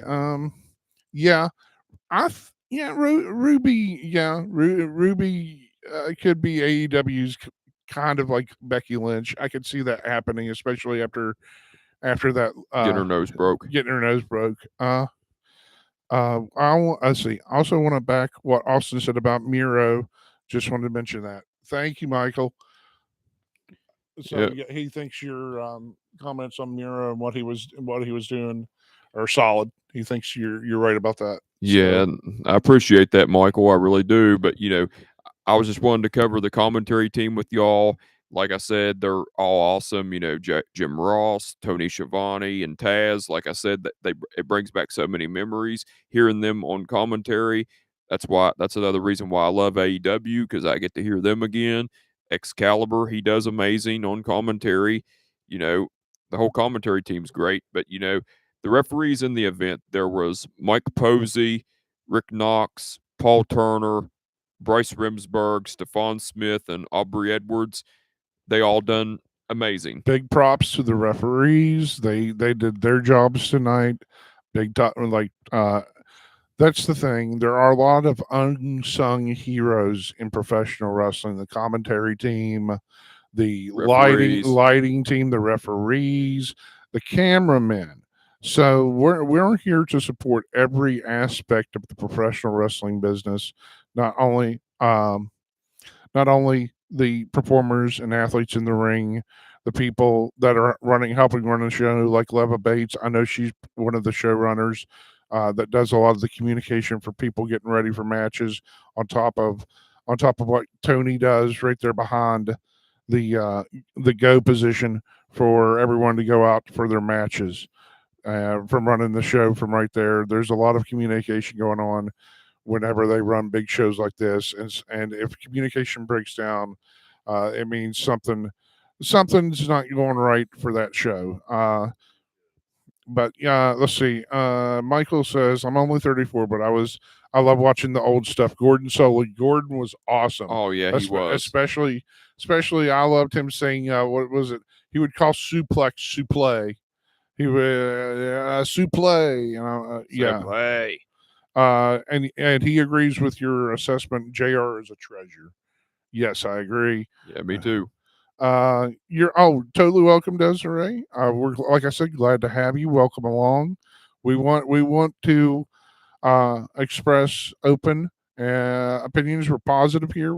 Yep. We're all inclusive. We don't hold anything against anyone. We want wrestling fans from everywhere to be able to discuss wrestling and not feel condemned by it, by their opinions and what they believe. But we will shut down anything that is racist, bigotry, anything that uh, is bullying behavior, especially in the chat rooms or anything like that. Like I've got it right here on my phone, and I've got it on the screen, and I'm modding while I'm doing this. I'm making sure that no one comes in and just starts crap with anyone on this channel, including Austin and myself. So y'all are. This is a safe space. We want it to be safe, and so whenever we do these, and if y'all want more, please tell us, please, because everyone I've seen pop in here has been really positive and glad that we're on here tonight talking about the AEW All Out that happened just a few hours ago. And yeah, I know it's late on the East Coast, but we both have tomorrow off for the holiday, so we went ahead and did it. Yeah, we're up late, but we can catch up on sleep tomorrow And the only thing I'm really going to do is go get some workout time in the gym. I joined the gym over the summer, and I love working out. And Austin is going to Yeah. rest up. Yeah. He's got to work on Tuesday. I got to work on Tuesday. Yeah, because that's what I'm going to do tomorrow. I'm going to rest up, and just stay home and relax for the day because I got to be up at 4 in the morning and be at work at 6 in the morning. So with my job, I work at 6 a.m. and then my original timeout is 2:45 p.m. But sometimes I have to do mandatory overtime because I can't leave until I get everything completed. And that's either about 3, maybe 4 or 5 if for the overtime and everything. Yeah, Michael, I agree with you. We don't. I know a lot of wrestling fans want quote a war. Yeah, I agree with you, but They do. it's. I think it's more of a. I think Amazon has mandatory overtime. Desiree just said that. Well, he works at a factory now. He used to work for Walmart, and Walmart said we don't need you anymore. And he said, okay, well, you all can kiss my butt. Yep, And I did.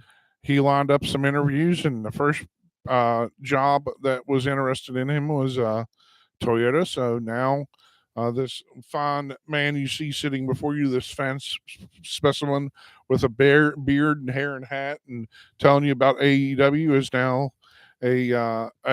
on an assembly line. He said it's a hard job, but he likes it a lot better than what he was doing. Yeah, So because I was at Walmart for almost 5 years as a stalker, and I hated that job.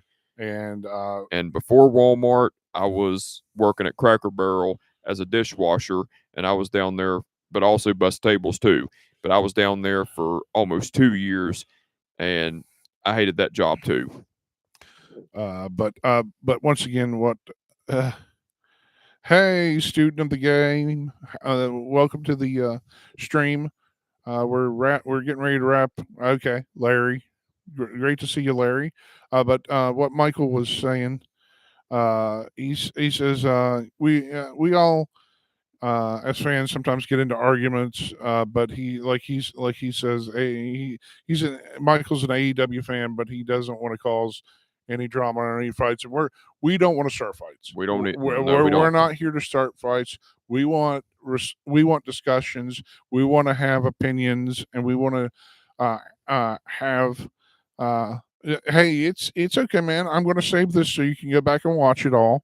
And if you want to leave comments, you can on after we wrap this up, because it's been about an hour and 30 minutes running back through the whole card. It's been an hour and 44, almost 45 minutes.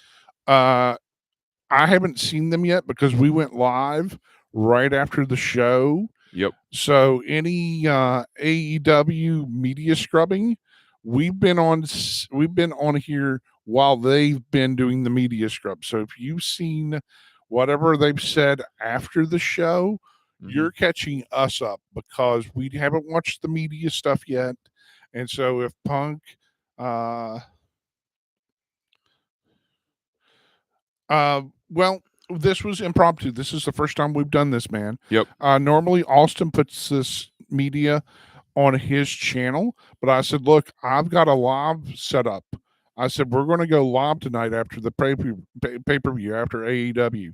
So if you all like this, so far, everyone that's popped in here, Desiree, Michael, Larry, everyone that's popped in the chat, even people that I figure have been silent. Yep. Jukebox Jim, everyone that I'm shouting out has been like, you all are doing a really good job. Wesley Stover was in here too. He even said Wesley Stover. Yeah, Wesley was in here and said you all are doing a darn good job. And I said, well, thank you. We appreciate your support. Yes, we do. Thank you very much, buddy. And we appreciate that that you all are, like I said, up at 2 a.m. in the morning talking wrestling after a long. It was almost a 5-hour show. Yep. It started at 7 o'clock East, and it ended at midnight. Right, like a minute before midnight. It's like 11:59. So that's about 5 hours of wrestling. 5 hours of wrestling, man. Which I understand why it was, because there was like 4 matches on the 0 hour and then 11 matches on the main show. And I understand it because Tony Khan. I understand why Tony Khan does that because Tony Khan has a stacked roster in AEW, and he's got to make room for a lot of his roster. And like a lot of people bitch and complain about it. That's okay. You don't have to like it, but that's just the way it is. There's nothing you can do. If you don't want to watch it, don't watch it. Just like nobody's forcing you to watch it. Yeah, we'll try and announce a schedule if we schedule something on here, Michael. And thanks for telling us you like the opinions and the close up about it. And yeah, we appreciate it. And thanks for laughing, Desi. Thanks for enjoying the banter and the back and forth and the opinions and even you all. Like I said, I'm surprised that we've had people show up and chat this late at night. And for me, I've been taking YouTube seriously about the last 24 months and slowly growing this channel. I've had a YouTube since January of 2006, but technology, the analog technology, I didn't understand it. I didn't know how to hook. Now you can go live from your web browser, and I've got a USB board that is processing the audio, so the audio should be crystal clear on here. Other than whenever I tend to stutter sometimes, or I get too close to the mic, and you may hear me be a little bit breathy. That may be the only distortion you hear. And like I said earlier, I may not have. I don't think I turned on captioning, which I need to go see if I can find the settings to turn on captioning. And yes, I made this a full on public stream. So anyone on YouTube that wanted to find a live stream and talk about professional wrestling, well, I don't know. I know AEW had their live stream right after the media scrub was like probably 30 minutes after the pay-per-view usually how it is went off. So we beat them to, I think we beat them to being live. And so we're not in Chicago. We don't have any wrestlers here. We got a cat, my dad. We can interview my dad. Yeah, I was thinking, Jonathan. Yes. I was thinking, next time Ring of Honor does a pay per view, and we can cover Ring of Honor. We can watch. We can come watch it here, and we can cover that as well. Like cover AEW and Ring of Honor pay per views when we watch them. Larry, student of the game, I actually just signed up for the yearly NWA pass earlier this month, so I may be covering more of the NWA Billy Corgan Lightning One stuff. I'm not entirely sure, but if you want me to, I will do it. I will jump on here like this. I don't know if Austin will watch it. I don't know if he'll sign up and watch it with me. He might, because like I said, we're open. I'm open to all types of wrestling. I'm like, if you ever listen to interviews with Drew McIntyre, and yes, I'm comparing myself a little bit, not a whole lot, because I don't get in the ring. I don't do all the stuff he does. Right. But he is a true wrestling fan. He tells you, he's like, you should be watching all of it. Either watch all of it or don't watch any of it. It was everything from comedy matches to the stuff that makes you to the flippy doos, to the technical stuff, to the strong style in Japan. Drew McIntyre says, watch it all. And that's one of the things I totally respect about that guy. He's a dude. He's a real man, a real dude. And good or bad, he will tell you, be a wrestling fan. And Ricky Morton of the Rock and Roll Express is the same way. Like he said, he watches all wrestling: AEW, WWE, Impact, NWA. Yes, Ricky Morton. I've met Ricky Morton. And I have to. Okay. Once again, and for you guys that are late, I got into professional wrestling in 1998, right after high school. I trained for a while at Frank the Tank Parker's School of Wrestling in Fallsview, and he was a student from the Boogie Woogie camp of Woogie Man Jimmy Valiant. Jimmy Valiant, and so I he's the one that sparked me up to professional wrestling. He's the one that taught me the basics: hip tosses, body slams, arm drags, all that stuff. I was doing it for 6 months. My dad helped me with it. I had to eventually get a job because my mom said, you got to grow up and learn how to pay for insurance and bills and be a real man. And well, I don't think I learned that too well, but I try to be a respectful person. But as for yeah, it's okay, Larry. I understand why the WWE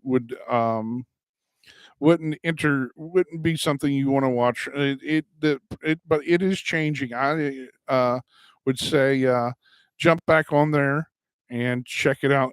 Nick Aldis. I don't know if he's going to go to AEW or not. If there's any talks going on, uh, let's see.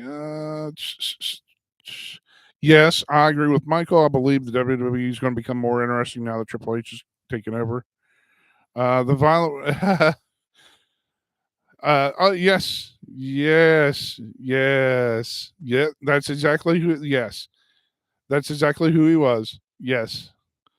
Um. He uh, and he's still out there, wrestling, and that's where I broke in, and I still like just yesterday I was at an indie show with Dark Clouds from OVW, Samantha Mm-hmm. Powers, who else was there? Uh, Squeaky Clean, Casey King. So I still do things with professional wrestling on the independent level. On top of getting together with Austin and doing this now. So, like Yep. I said, if you all enjoy this, please tell us. We'll jump back on here and try and make it a thing. And if you all just spread the word, grassroots, say, hey, these guys are doing something pretty cool about talking wrestling. We don't have a name for it yet. If you all can come up with a name, maybe we can call it all inclusive wrestling or something. I don't know. Yeah. But we're here uh to just report and hopefully entertain you all for a little bit, even though like tonight's late on the East Coast. It's Uh, almost 3 a.m. Austin's still got to drive home. yeah, I still got to drive home to Culloden, but like I said, any a time we can watch an AEW pay per view or watch a Ring of Honor pay per view, we can come on Yes, here sir. after we can come on here and review them, and that would be. I mean, I'd be up for to doing that, I'm up for it too, man. and So maybe and we can make it a thing. A thing. yeah, make it a The thing. the thing. Yeah, and also with what Jonathan said about being in the business, I've been in the business off and on for since 2010. Well, I started training under Alan Lynch, and I trained there for a while, but I ended up leaving because I was 15 years old at the time, and I had a lot of bullshit going on in my life, and plus I was having uh, there was a lot of backstage politics going on with one of the guys there, so I ended up leaving. Well, I took a 5-year hiatus, and then I went back into the business to train, but I was training um under Nada Adkins, who passed away back last year. Last Her, November. last November. She I was training under her promotion, and I'm going to say this. I'm not trying to sound mean or anything. Me and the woman didn't get along. Yeah, she didn't understand pro wrestling, even though she ran a pro wrestling company. Yeah, like me and her did not get along at all. We had heat against each. We had heat towards each other, and I didn't care for the woman when she was still alive. But just because the woman passed away doesn't mean my opinion of her is going to change. And but I trained under her promotion for a while, but then I ended up leaving because backstage politics again because of certain bullshit. And I was still young, like 20, almost 21, and you do a lot of things when you're young and you regret it. And um but but then 5 years later I came back, and I've done a referee gig for Huntington Championship Wrestling. I've done timekeeper gigs, And now you're getting into commentary and and podcasting. yep, and I've been doing commentary gigs, and I've been really enjoying the commentary gigs. And and now I'm getting into podcasting. And last year is when I came back into the business, and I've enjoyed coming back. Contact exposure. Yeah, and It's like COVID. It just keeps spreading. Wrestling keeps spreading. yeah, and Oh wait, that's a bad joke. Sorry, guys. yeah, and everyone Too soon. where I'm older, everyone, because I'm 27, we'll be 28 in March. As I'm older, I've gotten more wise, and um, like I said, when those couple of times I came back, I was in the business training, and I left and all that. I was young, and and like I said, when you're really young, you make mistakes and shit happens. But as you get older, you start to realize things, and that's what I've done. No, Larry, we did not see Punk's outburst and f bombs about the cowboy. Hangman Page. I I guess the way he said. Can I ask you all real quick? I apologize if you already went over this, but did you see the Punk outburst and f bombs and insults at the cowboy? So I'm taking a guess that happened at the media scrum, which we just said we were on. I think right before the media scrum started, we started going over the results of the pay per view. About hold on, let me look. I think the timer. Yeah, we're getting close to the 2 hour mark, which Yes, we are. I don't uh I don't uh believe yeah that we yeah, so we haven't seen that. uh yes, they still use timekeepers. In fact, yesterday I was doing time for the wrestling show because the matches were, it was an outdoor show, so I had to do the time because the ring was extremely hot due to it being like 90 degrees yesterday. Mm-hmm. Let's see. He was over the top. Said that it was a disgrace to talk about who he decides are friends because the EVPs or whatever the Bucks could not manage a target. Wow, I'm gonna have to look that up. What's Yeah, going on? apparently,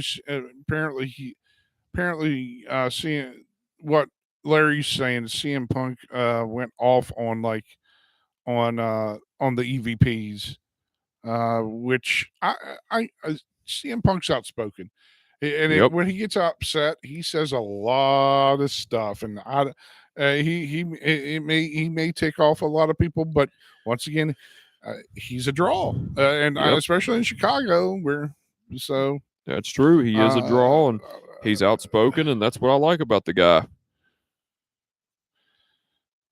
Okay, I'll pull it up. There's Michael says there's a transcript of it on Cage Side Seats, so I guess we'll pull that up maybe, and I don't know if we'll talk about it, but Not tonight. Not tonight. Yeah, we're getting ready to wrap this up. I hope whoever's because here, we're getting ready to crash. Yeah, I got to go home. He's going home, even though Desiree said I need to have you just spend the night. You and Dad can cuddle up in the spare bed.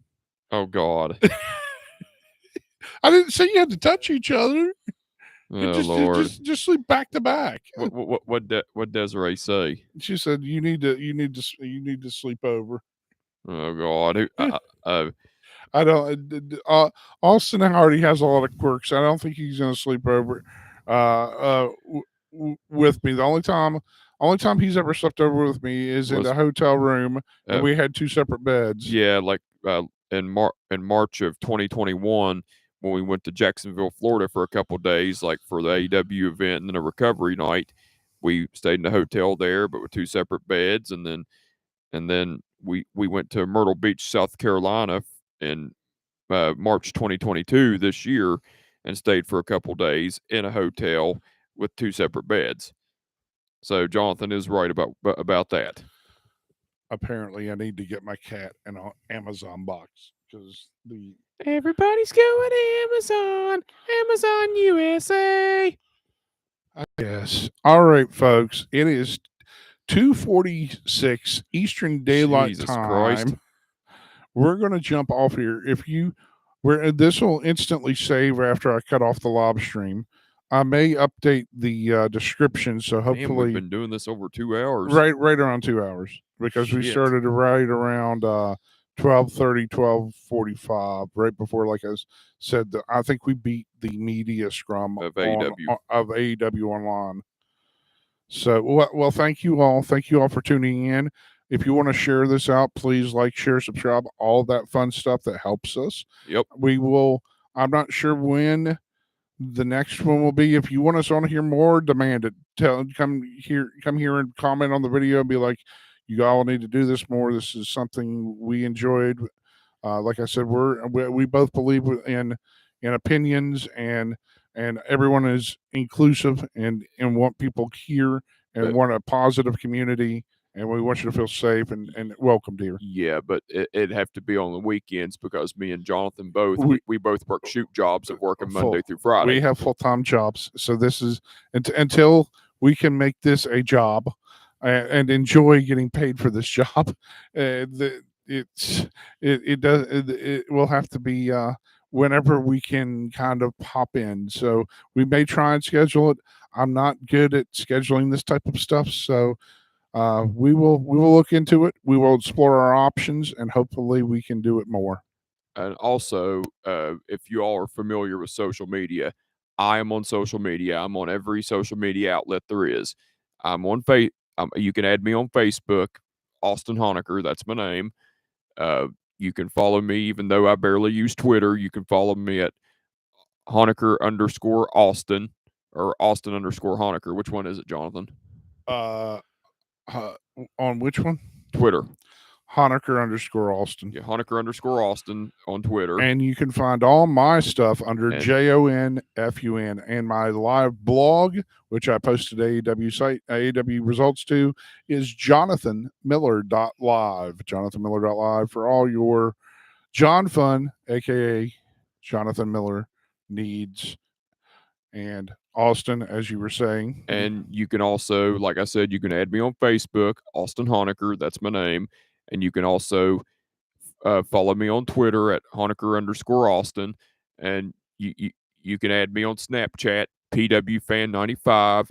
And you can follow me on Instagram at AEW ROH Guy 1995. So, like I said, if you're familiar with social media, those are my names and usernames and everything for my social media. So if y'all, like I said, y'all want to have me on social media, those are my sites. And thank you all for your time. And thank you all for tuning in to me and Jonathan's podcast of reviewing AEW. Like he said, we will be on here more often. We'll try to, at least, because like I said, we have shoot jobs of working full time Monday through Friday. But if we can do this, we'll do it on the weekends.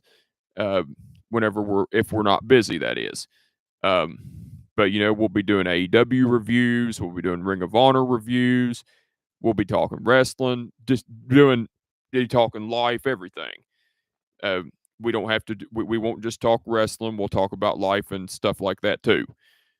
And like I said, thank you for tuning in. And with that being said, my name is Austin Honecker, and I will catch your ass down the road. Peace out. Thank you, Austin, for all of the time and energy tonight. Thank you for watching AEW. Thank you for getting it for me, because I bought the pizza. Well, technically my mom did, but you got pizza out of the deal, which you got a couple pieces to take home with you still. And I think my pizza's empty now. Oh, you ate it all. Okay, good. Yep. Well, you were as hungry as I was. Yep. And finally, let's see. There was one more question. Let's see. Michael asked if you were getting booked in Philadelphia, which that's a big no. Yep. He doesn't have any bookings in Philadelphia yet. He's just starting out. But if you need a commentator, there's a guy that wants to train him as a referee, and he's still not sure about it just yet. but I said he could easily referee a match. And like you said, you wondered if the question you had was, you wonder if fans start arguments with ref timekeepers if they disagree with the call. Normally, no. Normally, most wrestling fans kind of ask like silly questions, and I'm not trying to say the questions.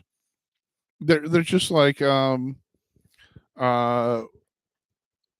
it's not like jumping a basketball referee or jumping a football umpire or baseball umpire. It's more like it's more like a referee does when a referee doesn't see when someone's cheating, or so that's kind of when they get like when fans will come up and say something and it's like, why didn't you see that? It's okay. We're gonna rest up tomorrow. Tomorrow's a recharge day because we both have the day off. So don't worry about that. We are jumping off here and we're signing off. He's already signed off. Oh wait, he's now signing off. I got one more thing to say. We love you. Yes, thank you. Anyway, I got one thing to say. Also, I forgot to say, I have a YouTube channel and I do content, like he said. I do AEW content. I talk. I cover songs. I talk about life. All these good shenanigans. But anyways, follow, add me, subscribe to me on YouTube, Austin Honecker, which is my name. But like I said, with that being said, my name is Austin Honecker, and I will catch your ass down the road. Peace out.